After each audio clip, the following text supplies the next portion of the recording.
Männer, es war ein langer Krieg. Es war ein harter Krieg. Ihr habt tapfer und stolz für euer Vaterland gekämpft. Ihr seid eine besondere Truppe, die ineinander einen... Hey everyone, this is Hydra Hut, and this is the New Age of Heroes, the Immortal Men, also known as DC's take on the X-Men. This is by Lee, Benjamin, Tinian. They're the ones doing the writing. Then Williams, Friend, Sinclair are taking care of the art. So one nice thing about the New Age of Heroes is they're only $2.99. So if you don't like them, you're not really missing out on anything. They're all supposed to be parts of the Dark Knight's tie-in. Some of them start out and they don't really... I'm sorry about the rooster. He's a cock. Some of them don't really seem like they're tying into Dark Knight's metal at all. This one immediately does, which is kind of nice. A little bit about it. This is about Caden Park. He's not in this picture. This is our group of diversity X-Men. So this is actually kind of like Black, right? Except they diversified it. Instead of everybody being black with a superpower, everybody is multicultural in some way and has a special power, which is, I think, is pretty cool. I mean, we can't all get away with being as racist as Kwanzaa. I'll say F. I will say this comic is boring. Very, very boring. So, because we got 3 writers, 3 storytellers, part of it is very boring, part of it is okay, part of it is good. You can tell that it's not the same person writing the whole thing, which is kind of annoying. I mean, I get that they do that now, for whatever reason, but it's noticeable. The start of it is boring. The middle of it is pretty boring. The end of it's alright, though. It gets better at the end, which is nice, but I've been seeing a lot of people online and whatnot bitching that they can't even make it through the book because it's just so meh. So I guess not a good start for your X-Men takeoff. Some cool character designs and with really, really, really cheesy names. Well, let's check it out. So of course we start off with this stupid style fold out that I hate. I like the fold outs that go this way. This is dumb. I don't like that at all. You start out finding out that Caden Park keeps having this nightmare where basically everybody's getting destroyed. He's about to get killed. Some ghostly figure saves him and pulls him into a mysterious school. Very, very much, very, very X-Men feel to this whole part.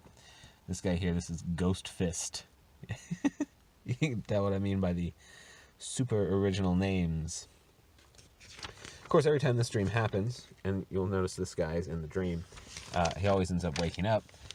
It turns out the way he has these dreams is he'll just be going along, he'll suddenly black out, and then he'll wake up in some random area after having that. I also think it's kind of funny that they got Jim Lee doing the book about the Asian. I'm sure that was a total coincidence, and there wasn't somebody on the board like, who do we get put on the book about the Asian kid? I know, we'll put Jim Lee on it. They don't even know that he's not American. By the way, Jim Lee doesn't even know what Dragon Ball is. he drew Goku for the first time a little while ago. He did a really good job. If you don't watch Jim Lee's Twitch channel, he does some pretty solid art. And he's a funny guy. Moving on.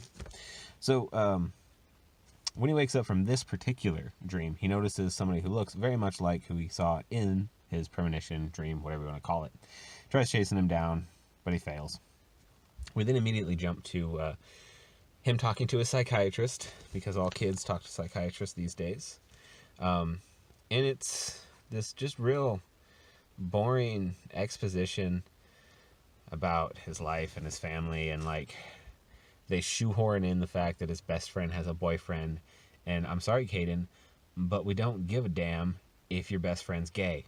I don't care. It plays no role in this story except that you keep bringing it up, and it's freaking stupid. And we also find out his mom likes to get lost in Stephen King with a glass of wine, because that tells us a lot about your moms. It doesn't, unless that she's just a superficial person that really enjoys long, boring novels.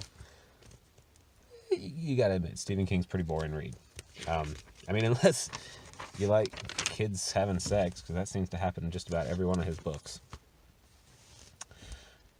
So, after talking with his therapist, there's this supposed to be emotional scene with the parents that's really kind of stupid. Oh, we'll just give you more medication. That'll fix the problem, Caden. Don't worry. And then it turns out that I don't know if this is on purpose, but their cab driver looks a lot like the dude that they kept seeing, but they never really bring that up or anything, so apparently not. But they build the characters of his parents a little bit. And then we get some introduced to something interesting. This is The Hunt. That's it. That's his name. The Hunt. Not the Hunter. No. The Hunt. His teammates had called him Windstrider.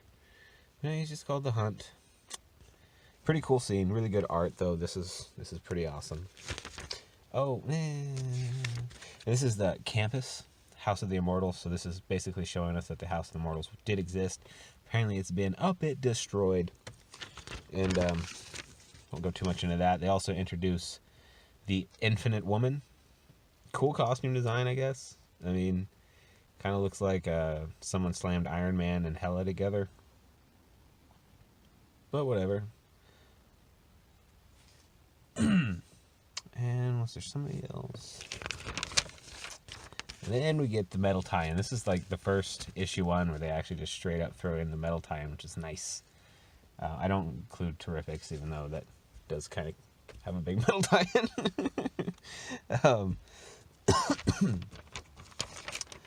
Not going to get too much into that, but we also get introduced to Ghost Fist. What was his name? I don't remember this guy's name. There's this little cat person, and she's got a very stereotypical name. Oh yeah, this is Reload. Yep. And it doesn't matter. They're kind of boring for the most part. So once we finally join back with the kid, he's riding along on a subway. He notices a guy that looks like the dude he keeps seeing in his dream. Tries chasing him down, and then some bad stuff happens. This is when the book really starts to get interesting. And this is the part that they showed you in the primer, so you already know what's happened if you read the primer, which is unfortunate, because it would have been nice to get to this and have it be something fresh after all that boring. But the art is fantastic. And then we basically end on this very nice, well, I guess what should be a cover page of the team. Yeah. So this series could go a lot of ways. I don't know if it's going to be good or not. This particular book was very, very boring. And you could tell that there were multiple storytellers. But Scott Williams, Richard Friend, they did a good job on the art. So, if you haven't already picked this up, I'm not going to recommend it. I thought it was pretty boring. But if I'm not going to tell you not to get it, though, because you might enjoy it. I felt it was dull. But it was only $2.99, so no hard feelings. Thanks for watching. Hail Hydra, baby.